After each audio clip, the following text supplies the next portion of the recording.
थेट मुद्द्यावर येऊया. महाराष्ट्रात सध्या एकाच विषयाची सर्वात जास्त चर्चा आहे आणि तो म्हणजे शेतकरी कर्जमाफी आणि प्रोत्साहनपर अनुदान धोरण. बरं, अनेक महिन्यांच्या प्रतीक्षेनंतर आता या प्रक्रियेला खूप मोठा वेग आला आहे. आजच्या या सविस्तर विश्लेषणात आपण याच ऐतिहासिक धोरणाचे बारकावे आणि त्याची प्रत्यक्ष अंमलबजावणी कशी होणार आहे हे अगदी सोप्या भाषेत समजून घेणार आहोत. आता या संपूर्ण प्रक्रियेत अचानक एवढी गती का आली? तर साताऱ्यात मुख्यमंत्र्यांनी नुकतीच एक अत्यंत स्पष्ट आणि निर्णायक घोषणा केली आहे. 30 जूनपूर्वी शेतकरी कर्जमाफी आणि प्रोत्साहनपर अनुदानाची अंमलबजावणी केली जाईल, असं त्यांनी ठामपणे सांगितलंय. थोडक्यात सांगायचं तर प्रशासनाला एक कडक डेडलाईन मिळाली आहे आणि म्हणूनच आता सरकारी पातळीवर सर्वच चक्र सुपरफास्ट वेगाने फिरताना दिसत आहेत. बरं, यात खरोखरच रंजक आणि सर्वात महत्त्वाची गोष्ट कोणती असेल तर ती म्हणजे या तारखा. कृषी क्षेत्र आणि अर्थकारणावर लक्ष ठेवून असणाऱ्या प्रत्येकासाठी पुढचे काही दिवस अत्यंत निर्णायक आहेत. 21 ते 22 मे दरम्यान राज्याच्या मंत्रिमंडळाची बैठक होण्याची दाट शक्यता आहे आणि याच बैठकीत या बहुचर्चित कर्जमाफीच्या अद्ययावत अहवालाला हिरवा कंदील मिळण्याची अपेक्षा आहे. हा एकच निर्णय राज्याचा संपूर्ण अर्थकारणाला नवी दिशा देणार आहे. आता हे धोरण नेमकं कसं काम करेल तर इथे एक अतिशय हुशार आणि दुहेरी रणनीती वापरली गेली आहे. एकाच नाण्याच्या दोन बाजू म्हणता येईल याला. एका बाजूला जे शेतकरी थकीत आहेत त्यांना थेट कर्जमाफीचा मोठा आधार देऊन एक प्रकारे क्लीन स्लेट दिली जाणार आहे. पण मग जे नियमित कर्ज फेडतात त्यांचं काय? तर त्यांच्यासाठी हे प्रोत्साहनपर अनुदान आहे. म्हणजे नियमितपणे कर्जाची परतफेड करणाऱ्यांचाही इथे योग्य सन्मान राखला जातोय. हा समतोल खरोखरच अचूक साधलाय. पण हा निर्णय काही रातोरात झालेला नाहीये बरं का. इथपर्यंत पोहोचण्यासाठी एका अत्यंत किचकट प्रशासकीय प्रक्रियेतून जावं लागलंय. सुरुवातीला बँकांनी राज्यभरातील लाखो शेतकऱ्यांचा कच्चा डेटा शासनाला दिला. एवढा मोठा डेटा गोळा करणं म्हणजे एखाद्या मोठ्या कोड्यासारखंच होतं. मग उच्चस्तरीय समितीनं त्याचं सखोल विश्लेषण केलं, मंत्री स्तरावर चर्चा झडल्या आणि आता कुठे आपण अंतिम सरकारी निर्णयाच्या म्हणजेच GR निघण्याच्या अगदी उंबरठ्यावर आलोय. पण थांबा, इथेच एक मोठा ट्विस्ट आहे. समितीचा तो मूळ अहवाल काही जसाच्या तसा मंजूर झालेला नाहीये.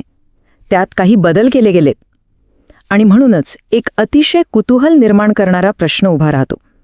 आगामी GR मध्ये शासनाकडून नेमके कोणते नवीन निकष जोडले जात आहेत? हे नवीन नियम नेमके काय असतील आणि त्यांचा प्रत्यक्ष प्रभाव कोणावर पडेल हा सध्या सर्वांच्याच उत्सुकतेचा विषय बनलाय. या प्रश्नाचं उत्तर आपल्याला 14 मेच्या घडामोडींमध्ये मिळतं. या दिवशी एक अत्यंत महत्त्वाची उच्चस्तरीय बैठक पार पडली. खुद्द मुख्यमंत्री, राज्याचे कृषी मंत्री आणि सहकार मंत्री या बैठकीला हजर होते. या मॅरेथॉन बैठकीचा मुख्य उद्देश काय होता? तर समितीच्या अहवालावर कसून चर्चा करणं, त्यात काही आवश्यक संरचनात्मक बदल सुचवणं आणि सगळ्यात महत्त्वाचं कर्जमाफीसाठीचे नवीन आणि पक्के निकष निश्चित करणं. त्या सखोल आणि उच्चस्तरीय चर्चेनंतर आता एक पूर्णपणे सुधारित अहवाल तयार झालाय. नवीन अटी आणि सुधारणांचा समावेश असलेली हीच अद्ययावत फाईल आता आगामी मंत्रिमंडळाच्या बैठकीत अंतिम मंजुरीसाठी टेबलवर ठेवली जाणार आहे. संपूर्ण राज्याचं आणि विशेषतः लाखो शेतकऱ्यांचं लक्ष आता याच फाईलकडे लागलंय. खरं तर गेल्या 3-4 कॅबिनेट मीटिंग्समध्ये यावर निर्णय होईल अशीच सर्वांची अपेक्षा होती. पण गाडी तिथेच अडकली होती. प्रशासकीय पातळीवर एक प्रकारची कोंडी झाली होती असं म्हणायला हरकत नाही. मात्र आता चित्र पालटलंय. सध्याच्या वेगवान प्रशासकीय हालचाली पाहिल्या की एक गोष्ट अगदी स्पष्ट होते, ती कोंडी आता अखेर फुटलीये आणि या संपूर्ण प्रक्रियेला आता खऱ्या अर्थाने गती मिळालीये. आता जरा या संपूर्ण प्रक्रियेच्या टाईमलाईनकडे नजर टाकूया. सगळं कसं स्पष्ट दिसेल.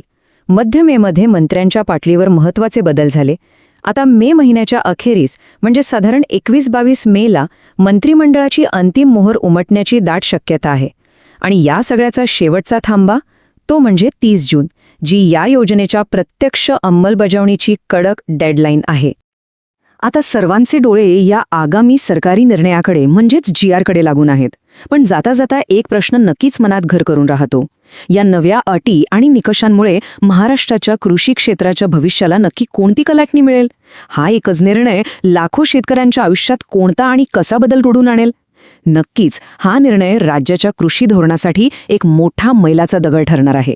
या सविस्तर विश्लेषणात सहभागी झाल्याबद्दल खूप खूप धन्यवाद. अशाच माहितीपूर्ण विश्लेषणासाठी नक्की जोडलेले राहा.